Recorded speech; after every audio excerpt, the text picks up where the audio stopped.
ইরানের পারমাণবিক কর্মসূচি ধ্বংসের লক্ষ্যে যুক্তরাষ্ট্র যুদ্ধ শুরু করলেও এখন তা গড়িয়েছে হরমুজ প্রণালীতে। ইরান এবং ওমানের মধ্যবর্তী সংকীর্ণ এই জলপথটি তেহরানের অন্যতম শক্তিশালী হাতিয়ারে পরিণত হয়েছে। গেল ফেব্রুয়ারি থেকে জলপথটি অবরুদ্ধ করে রাখায় বড় ধরনের ধাক্কা লেগেছে বিশ্ববাজারে।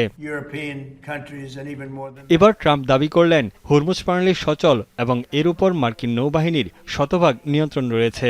ওভাল অফিসে সাংবাদিকদের জোর দিয়ে তিনি বলেন, যুক্তরাষ্ট্রের অনুমতি ছাড়া কোনো জাহাজ হরমুজ পার হতে পারছে না। We have a blockade that's been infallible. It's a steel wall. And we let people in that we want to let in, and those people come in, and they've been coming in and they're going out. So it's actually open now. We do not let them go into Iran.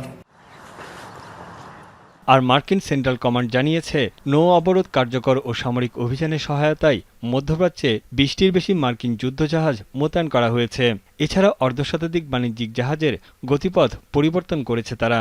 জাহাজ trekking platform কেপলারের তথ্য মতে গেল সপ্তাহ থেকে Hormuz প্রণালীতে জাহাজ চলাচল অনেক কমে গেছে।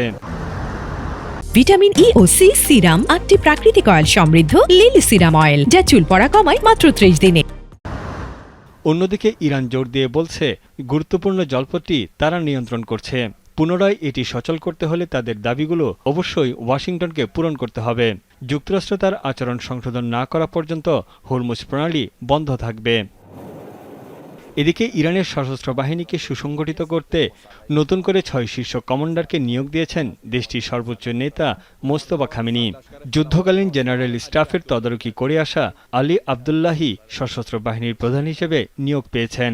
আইআরজিসির নতুন প্রধান দায়িত্ব দেওয়া হয়েছে আহমেদ ওয়াহিদিকে। জনসম্মুখে না আসলেও সর্বোচ্চ নেতা মোস্তফা খামেনি সম্পূর্ণ সুস্থ আছেন বলে জানিয়েছেন ইরানের প্রেসিডেন্ট মাসুদ পেজেশকিয়ান। 7 ঘণ্টার দীর্ঘ বৈঠকে দেশের জনগণের প্রতি ঐক্য ও সংহতির বার্তা দিয়েছেন তিনি। হরমুজ প্রণালী পুনরায় সচল নিয়ে অনিশ্চয়তা দেখা দেয় আন্তর্জাতিক বাজারে বেড়েছে জ্বালানি তেলের দাম। অপরিশোধিত তেলের দাম 5% বেড়ে ব্যারেল প্রতি দাঁড়িয়েছে প্রায় $88। তানভীর চনি, এখন বিশ্ব।